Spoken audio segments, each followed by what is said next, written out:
welcome back to the Applied Leadership Podcast. My name is Blaine Smith. I'm here as always with my partner Brandon Young, and we are two friends with one question, half an hour, and zero script. Brandon, how you doing today? I'm good. How you doing? I'm doing all right, man. We're recording this on September 26th of 2024, and so we are only about 4 or 5 days away from the start of the often anticipated and sometimes dreaded Q4. And that's what we're going to talk about on this episode. We've had some people ask us recently, how do you think about Q4? What are your plans for Q4? Some of our partners that we work with are just finishing their Q4 with the fiscal year starting on October 1st. So we've had a little bit of a window into their lives over the last 30 days too, during our travels. And I thought this was an interesting question, and it's one that I'm admittedly not very prepared to talk about. So this should be fun. We can just kind of think about this out loud. But that's kind of the question, is how do we think about Q4? And look, I'll just start off by saying, I think we're in a little bit of a privileged position in that in our business, we don't have a lot of pressure from, corporate bosses or a board or anybody that's really going to lean on us to drive revenue or cut costs or do anything crazy during the fourth quarter of the year. But we've been in the game long enough that I do think that we take this pretty seriously, and we're always trying to have as good a year as we possibly can, even though it's somewhat arbitrary, I guess. We still look at our numbers, by quarter. We still look at how we do year over year. It's the fourth quarter of the game, and I think it matters to us almost instinctively. Yeah. So I'll stop there and maybe send it over to you. As we enter the fourth quarter of the year, how are you thinking about it? And then maybe we can talk a bit about how we might, I guess, suggest others think about it. Yeah, I mean, it's a thing. I appreciate the fact that you have given us a bit of a preamble with the luxury that we have in that we have our own agency, and by virtue of that have a lot of agency. In fact, more than maybe some of our friends, colleagues, fellow leaders in our community here have out there. I would just add the comment that while that is true, that has only been 4 of the last 27 years of our professional experience. So as you said so astutely, we've got a lot of reps in the game here. And, my immediate response is to think about being out on a trail or out on a journey in the woods. And oftentimes we think of things through these kind of illustrations. And I think about the fact that on every single hike you will ever do out there, I know I got to be careful about these, black and white kind of statements, but nearly every hike you will ever do out there, you will have a false hilltop. And you think that you're there, but you're not quite there. And that's how I've always viewed the end of Q3 going into Q4 is by now you kind of have a good sense of how the year is going to shake out towards budget, towards what you have projected in all of the hard work that you have done last year to prepare for a successful business year. You've got a pretty good feel for where you're at. You've got a fair sense of how it might land. Much like when you're on a trail, you have a fair sense of the view that you're going to get from the summit once you're just about there and at that false summit, so much to the fact that it baits you sometimes into thinking that you've made it or you've almost made it. And for those of our friends out there who are not super familiar with being out traversing lots of terrain here, a false summit is where it looks like the ground makes you think that you're actually at the top of the mountain, that you're actually at the end of the trail, but in fact, it is just a contour line and you've got a little bit more of a push to go. But it's very easy to get baited into thinking that you've made it because you're tired. You've been out there on the trail, you've been slogging away, and you want it to end. You want to hit the finish line. But this is where we need to have the discipline to kind of pull our eyes up, take a big look at the horizon, take a big look at the objectives that we have intended to achieve in this business year, and recognize that there's still yet some trail to go and a lot of effort that needs to be put into it. So that's the first thing that I would say, is that this is a very easy spot. I think it's very common for us to look at it and say, man, we have been hustling, we have been full tilt for 9 months over here at Applied Leadership Partners. That I know. And it's easy to kind of get tired and look at kind of going into cruise control. But I would say the first thing that we need to do is, get a really good, solid understanding of where we are towards our objectives, and get a really solid plan as to how we're going to muster the effort to punch it over the goal line and truly hit the mountaintop that we're aiming for. Yeah, I think that's right. I try to look at Q4 always through the lens of opportunity, which is maybe the other side of the coin that you're speaking of. And I don't always do a great job of it, but I have found that, while some businesses and some people are really pushing hard in Q4 to kind of hit their sales number or in the year strong, you also do see a little tapering off in some ways in Q4 because you've got the holiday season. Most people are taking a break toward the end of the year. We kind of have this inside joke that we're always waiting to see when we get the first email response that says, let's connect after the new year. And that's when you can tell people are starting to fold up shop, which by the way, is also a totally acceptable thing to do to get some rest at the end of the year. I know we've done that a lot over the last few years, but I really like to at least try to take Q4 as an opportunity. And what I mean by that is I think you can do a couple of things. One is I know that I can really work hard and leg it out and get a lot of juice, out of the lemon right before the end of the year if I can just stay with it. So if I can just focus that last little bit, I can get a little bit more out of the year out of myself than I might have otherwise. And one of the ways you can do that is because you tend to have a little less obstructed time depending on what kind of work you do. Like I used to love, for example, to work the week between Christmas and New Year's, because I wouldn't have to take any PTO. It was usually really chill at the office and you didn't have a lot of client stuff to do. And you could really focus and actually get some good work done, closing out your year and setting yourself up for the next year. So there are these little opportunities in pockets where you might be able to work in a way that you're not throughout a lot of the rest of the year because there may be a little bit of a quiet time more generally. And I think that's the other opportunity in Q4 is to set yourself up for success in the new year or in Q1. And so maybe you still want to make the opportunity to take some time off for the holidays or whatnot, but it's probably time to start thinking about what can you do now to position yourself or your business really well for the start of the next year. So even if you're ready to sort of say this year is going to be whatever it's going to be, we can start leaning forward a little bit and thinking about what have we learned from this year? What do we need to put in place? What's going to help us start the next year really strong? And that can be true in your work. It can be true just in your life and in your fitness. I think a lot of people wait until the holidays are over and the new year hits to start going to the gym or start eating a little better. And I've just sort of don't do it. Yeah, if you're that serious about it, just start now and, give yourself Thanksgiving. Give yourself a few days around the holidays and New Year's maybe. So maybe take 4 or 5 days where you just say, hey, I'm not working out. I'm going to eat whatever the heck I want. Like definitely do that. But the other 90, the other whatever that is, 85 days of Q4, maybe just try even subtly to get your act together. That way, on January 1st or 2nd or 3rd, when you're back to the office, you can really be on the balls of your feet and ready to go. So yeah, easier said than done for sure.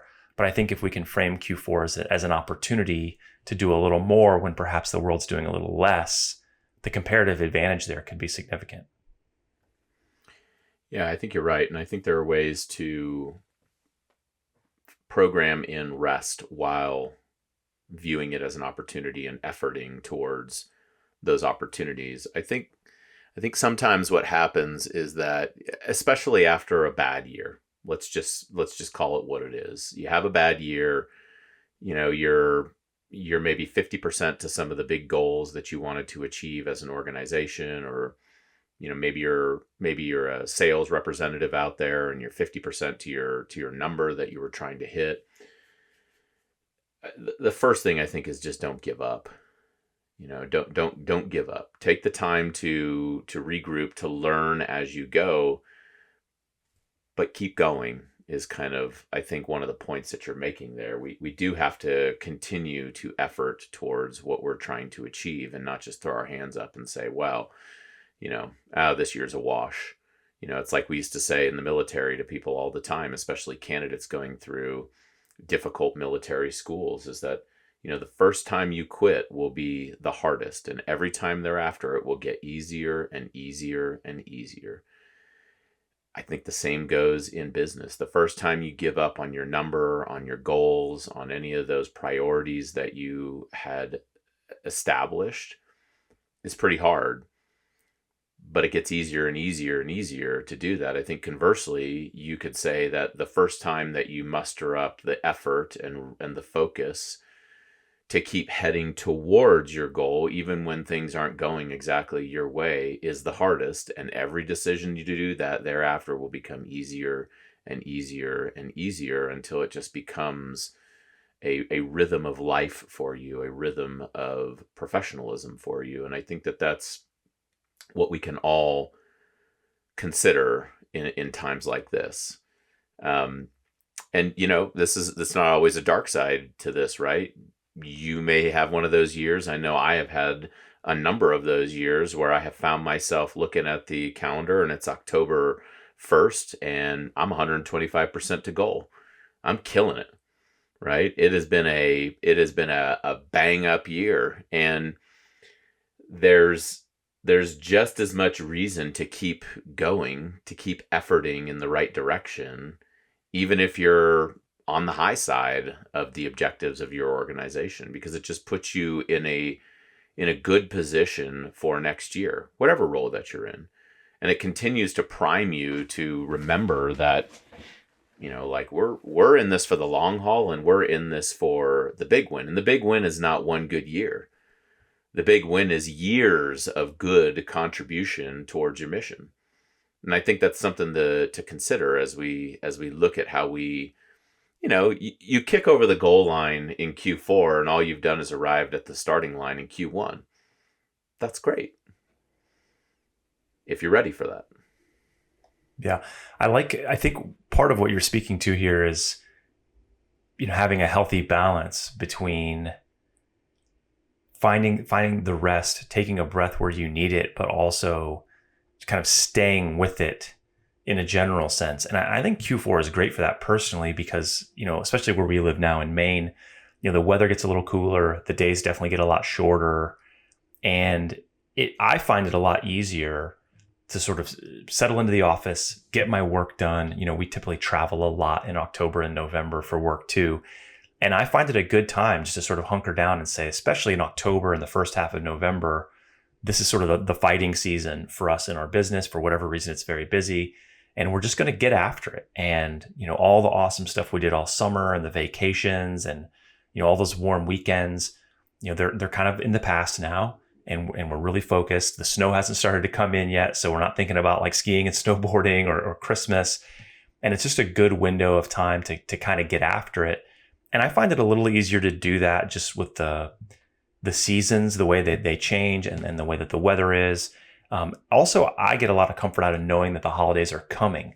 So rather than sort of shut it down early, knowing that they're ahead, I find it a little easier to stay on the gas, knowing that I know I've got some programmed rest, as you said, or a good way to phrase it. Like, I know I'm going to take either the whole week or most of the week of Thanksgiving off. Like, I've already decided that. We're not booking clients. I'm not adding meetings. Yeah. And so I'm comfortable, and I think it's on the 28th this year, right? So I'm comfortable really busting it until the 21st or the 22nd of November, knowing that I'm going to get, maybe a week break to be with my family and enjoy some time and do Thanksgiving. And then I'm comfortable again, really getting after it for a few weeks until the 18th or the 19th or 20th of December, knowing I'm probably going to take 2 weeks around Christmas and New Year's to power down and be with the family and try to do some snowboarding and stuff. So that balance I find to be really helpful. And I know everyone does it differently, but I think rather than feel like, well, some of this is going to be a bit of a wash because, we're distracted and we have a lot of other things going on. I mean, we probably have less going on than we do in the summer or in other times of the year. So it's good for me, at least, to really lock in and do my best, knowing that I'll get to go to my daughter's Christmas play. And there's a lot of fun things coming up that I know will sort of balance out my life and will kind of make up for the longer, darker evenings in the office, stretching a little bit to get where we're trying to go. Yeah. I, I like what you're saying there, and I also think it's fair to note, and we see this with some of our partners out there, that they don't have the luxury of powering down in some of those settings. I know certainly you and I have had those experiences in our professional career, whether it have been in or out of the military, that you just don't actually get that time to power down. And something that I have found, because I think the majority of us do get that bandwidth, kind of decrease the opportunity to kind of open up some margin and slow down a little bit. I have found a lot of value in select engagements, relationships, partnerships, in continuing to be available and continuing to be available in those seasons. And I would say most of the time it occurs in a bit of a low touch kind of manner. It's a little closer to, kind of meeting at a brewery and, jeans, boots, and a t-shirt kind of thing, or flannel, and just chopping up, some things that are going on in that season for that partner, and then what maybe we're looking towards to the next season. I found a lot of value in that, and honestly, it's actually quite refreshing for me, because it keeps me engaged and in the game and in the work that we do, where we have the opportunity to come alongside great leaders doing great things in the world and going through a lot of growth, change, and brands of adversity. I have found that to be super valuable, and that our partners really appreciate that as well, and really appreciate knowing that, they're not the only one that's still rowing, even though it's December 23rd, or whatever it is. And so I think it's also creating the margin for that to be a thing, to happen, because like you, I look at the holidays as the real reward in many ways. And I think that's pretty ubiquitous across other American professionals. We kind of look at that, 2 week time period in the December holidays during Hanukkah and Christmas, where you can just kind of like block time, be with your family. And I sprint towards that for sure. I definitely sprint towards that. And so I guess part of what we're saying here right now is, make sure you keep your cleats laced up and keep sprinting towards the objective, because you're not going to hit it if you don't keep sprinting towards it. And you got a lot of reward on the back end when you can sprint towards it. And I want to maybe make sure that we kind of address something that you touched on a little bit earlier, which I think about a lot, and I am thinking about a lot right now as we are establishing contracts into next year, into 2025, some with a little bit of a front end on this side of the calendar date. Most on the other end of that is, this is also a really great time, while you are considering your budget for next year, to be in the consideration phase with partners for their budget for next year as well. So it's a great time to be really thinking about, what are my strategic priorities for next year?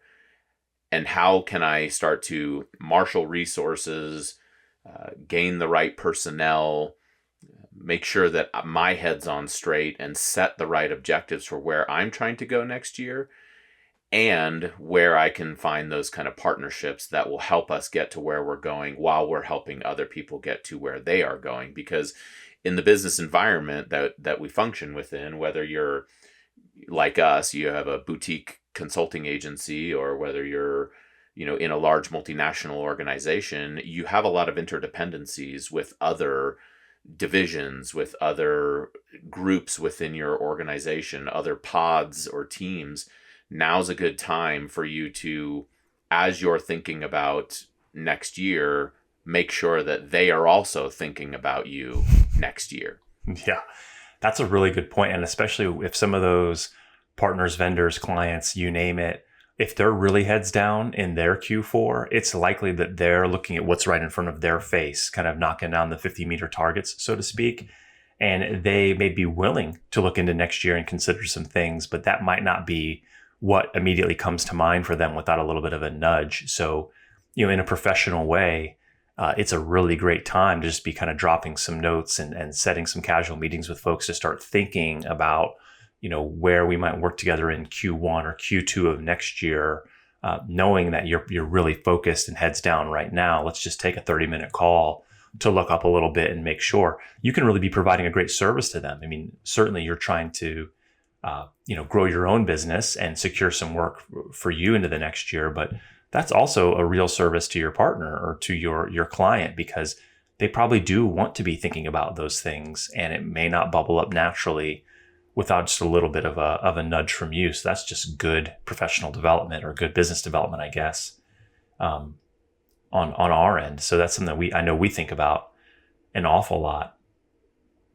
I like what you said too about, positioning for next year through the lens of reflection. And, this is maybe getting later into Q4, like let's talk December perhaps, but I think that the end of the year is a great time for, some gratitude and some reflection to think about, how the year went and what we learned, and to really take stock in all the things that went well, and, how much we have to really be thankful for, to have the chance to do this, and how we can take the good things that have come our way and roll them forward and do right by them into the new year. And just as you were talking about staying engaged with a little bit of a lighter touch, that really lit me up, because one of my favorite things about work is when I have time that's sort of away from work, but I'm still thinking about work a little bit. I get a lot of good ideas. I find a lot of inspiration when I'm just in my notebook with a cup of coffee in that week between Christmas and New Year's, or when I'm off on a little bit of vacation and no one's awake yet in the condo to go skiing or snowboarding, but I'm there with a cup of coffee at 6 a.m. at the table, just thinking about next year. Like, I really love that time, and I don't find it to be pressureful. I don't feel guilty about thinking of work, when I'm away on vacation. I just think that's an awesome time where you finally free up enough headspace to think strategically or to think creatively and to start putting some things in play. So I know I always come back from things like that with a full notebook of ideas or a Google Docs that I'm shooting over to you, like I was doing yesterday while you were on a bathroom break. Sometimes you just need that little bit of white space to like uncork something in your head. And I think, Q4 is a great time to do that too. So if you are lucky enough to stay involved with work in ways that are a little bit of a lighter touch, or you can sit down and talk to a partner or prospective partner in a way where you can just sort of jam or brainstorm or dream a little bit, that's pretty fertile ground for some good stuff to happen in the future, I think. Yeah, and you're also making me think of another critical point of reflection, which is both reflection and gratitude as it relates to your team and the community of partners that you've had the opportunity to, do good things with over the year, do big things with. I mean, when I look back at 2024 right now, even though it's not even October 1st yet, but as I think about some of the things that we have been able to do with some of our partners, I think about some of the adversity that we have been able to be side by side with some of our partners on their trails that they have navigated. I'm so proud of the leaders that we have gotten to work with at all levels, from CEOs to emerging leaders within organizations. We have seen so many big leaps forward, I would say. And I think it's important to share that with those people, to actually make the time to, get out a card. And I will say how this relates also to gratitude. We take that really seriously around here. Yep. Gratitude. And it is coupled with one of our company rules, which is no bad swag. We do not do bad swag here. We have seen far too many medical convention centers and trade show 50-cent pens and people just swiping them off of the table into a cheap bag that they'll end up stuffing or throwing away or something. I don't know. It's just not our vibe. Back on topic. When we send out our holiday gratitude gifts, we actually write handwritten notes. It's something we take pride in. And it's not just, hey, thanks for blah, blah, blah. It's really proud of you, super appreciative, that we got to spend time together in San Diego, in Nashville, in wherever. Thanks so much for welcoming us to Tarrytown, to Portage. Really, really excited about the work that we were able to do. Really proud of you. Really looking forward to next year. All of these things, and being able to sit down with partners, the partners that we have in our local communities. We've got a couple of long-standing partnerships here in Denver, Colorado. And I just love taking the time to sit down and reflect together, and and say it as a colleague, with no intention of it being almost like there's some kind of like rank and structure in these statements, which I think sometimes some people kind of feel that way. But like partner to partner, colleague to colleague, I'm super proud of you. I'm super proud of what we've done together this year, and let's not let this year end without us reflecting on that together, and just reflecting on how much we value each other. Yeah. I think that's probably a good place to wrap it up. I mean, we covered a lot of ground here in a bit of an unexpected conversation, but I mean, I think we all feel the pull to stay in the game, stay on the gas, and keep pressing toward our objectives in Q4. I think we talked about, we're able to do that, many of us, because we know that we've got some breaks and some time off coming, so we can really lean on those. And this last big piece that you really just hit on, I think is so important, which is we have to make time to reflect and express some gratitude and set ourselves up well for the year ahead. And that's a lot to do, but we got 90 days to do it. I'm looking forward to Q4 of this year. I don't know about you, and I hope all of you out there listening feel the same. So thanks for taking some time to listen with us today. We love getting your questions and talking about them here on the show. So if you've got one, please send it to contact@appliedleadershippartners.com. We read every one of them, and we'd love to discuss it here on the show. So until next time, take care.